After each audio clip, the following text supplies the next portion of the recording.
Assalamualaikum warahmatullahi wabarakatuh. Murid Madrasah Sanawiyah yang luar biasa, semoga dalam keadaan sehat dan senantiasa dalam lindungan Allah Subhanahu wa Ta'ala. Berjumpa lagi dengan proses memuliakan murid melalui laptop di gerbang MTS Negeri 2 Trenggalek. Sebagai khalifah muda penjaga bumi, selamat datang kembali di Laboratorium Kasih Sayang. Pengalaman belajar kali ini tentang pewarisan sifat dan bioteknologi, pewarisan sifat pada makhluk hidup, molekul yang mendasari pewarisan sifat bagian yang pertama. Tujuan memuliakan murid kali ini yang pertama, murid dapat menjelaskan molekul yang mendasari pewarisan sifat pada makhluk hidup. Yang kedua, murid dapat mengidentifikasi struktur DNA. Yang ketiga, murid dapat mendeskripsikan struktur materi genetik yang bertanggung jawab dalam pewarisan sifat. Dan yang keempat, murid dapat menganalisis hubungan antara kromosom, DNA, dan karakteristik makhluk hidup. Kita awali pembelajaran ini.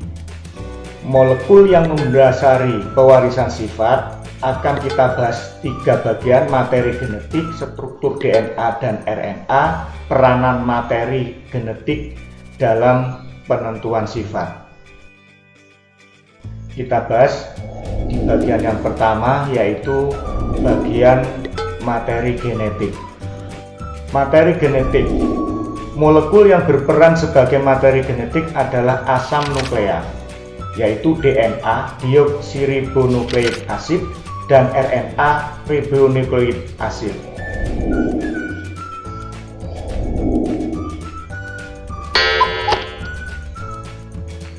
DNA. Pada suatu untai DNA terdapat unit yang mempengaruhi sifat atau yang menentukan ciri setiap makhluk hidup yang disebut gen.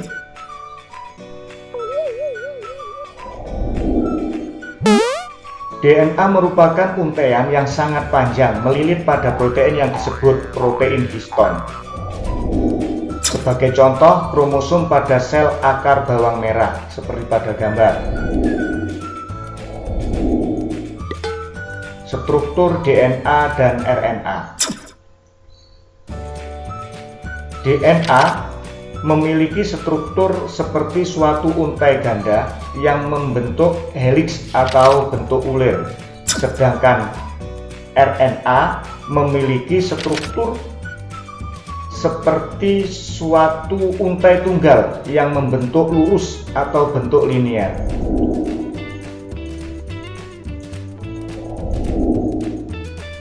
Asam nukleat DNA dan RNA terdiri dari subunit nukleotida.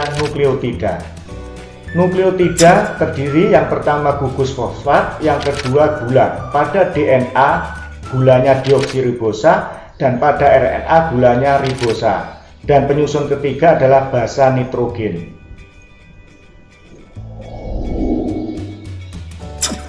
Nukleotida terdiri dari nukleosida. Satu unit nukleosida tersusun atas gula dan basa nitrogen dan tanpa gugus fosfat.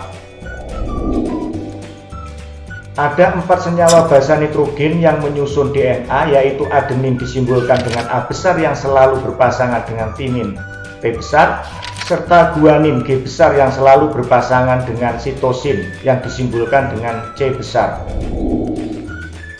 Basa nitrogen adenin dan guanin dikelompokkan dalam basa purin, sedangkan timin dan sitosin dikelompokkan dalam basa pirimidin. Pada RNA tidak terdapat basa nitrogen timin. Basa nitrogen timin ini pada RNA digantikan oleh basa nitrogen urasil yang disimbolkan dengan U besar. Peranan materi genetik dalam penentuan sifat. Dalam pewarisan sifat dikenal istilah sifat dominan dan sifat resesif.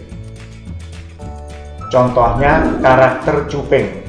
Karakter cuping yang terpisah dikode oleh gen G besar atau dominan, sedangkan karakter cuping yang melekat dikode oleh gen G kecil atau resesif.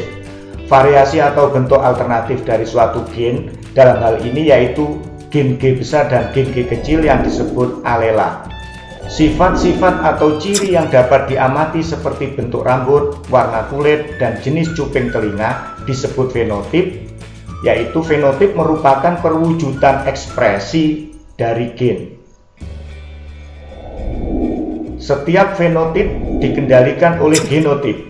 Genotip merupakan keseluruhan informasi genetik dari suatu individu. Faktor pembawa sifat keturunan dari induk kepada anaknya adalah kromosom. Kromosom yang menyusun sel-sel tubuh manusia dan kromosom pada sel kelamin atau disebut sel gamet. Susunan kromosom pada sel-sel yang sudah diurutkan berdasarkan ukuran dan bentuknya tersebut disebut dengan karyotip. Susunan kromosom pada sel penyusun tubuh berbeda dengan susunan kromosom pada sel kelamin atau sel telur atau ovum dan sel sperma. Kromosom pada sel tubuh susunannya berpasangan. Keadaan kromosom yang berpasangan ini disebut dengan diploid, sedangkan susunan kromosom pada sel kelamin tidak berpasangan dan disebut dalam keadaan haploid. Jumlah kromosom sel tubuh manusia sebanyak 23 pasang. Pada keadaan diploid atau 2N, jumlah kromosomnya berarti 23 kali 2 sama dengan 46 buah kromosom. Kromosom nomor 1 sampai nomor 22 disebut autosom atau kromosom tubuh, sedangkan kromosom nomor 23 disebut dengan gonosom atau kromosom kelamin. Kromosom nomor 23 atau gonosom inilah yang membedakan laki-laki atau perempuan. Pada biologi, laki-laki disimbolkan dengan seperti gambar atau jantan pada hewan dan tumbuhan, dan perempuan disimbolkan seperti pada gambar atau betina pada hewan dan tumbuhan. Penulisan kromosom kelamin atau gonosom laki-laki ditulis dengan pasangan huruf X besar Y besar, dan untuk perempuan ditulis dengan pasangan huruf X besar X besar. Karyotip atau susunan kromosom laki-laki dapat ditulis dengan rumus 22A besar plus X besar Y besar, dan untuk perempuan ditulis dengan rumus 22A besar plus X besar X besar. Ketika sel telur yang mengandung kromosom kelamin X besar bertemu dengan sel sperma yang mengandung kromosom kelamin X besar, maka akan menghasilkan anak atau keturunan dengan jenis kelamin perempuan atau disimbolkan dengan X besar X besar. Sedangkan jika sel telur yang mengandung kromosom kelamin X besar bertemu dengan sel sperma yang mengandung kromosom kelamin Y besar, maka akan menghasilkan anak atau keturunan dengan jenis kelamin laki-laki disimbolkan dengan X besar Y besar. Keturunan dalam proses pewarisan sifat dapat disebut dengan filial, disimbolkan dengan F besar, sedangkan orang tua atau induk disebut dengan parental, disimbolkan dengan huruf P besar. Demikian memuliakan murid, pewarisan sifat dan bioteknologi, pewarisan sifat pada makhluk hidup, molekul yang mendasari pewarisan sifat bagian yang pertama. Sampai jumpa di pewarisan sifat dan bioteknologi, pewarisan sifat pada makhluk hidup, molekul yang mendasari pewarisan sifat bagian kedua. Kami dari Gerbang MTS Negeri 2 Trenggalek mengucapkan semoga bermanfaat. Wassalamualaikum warahmatullahi wabarakatuh.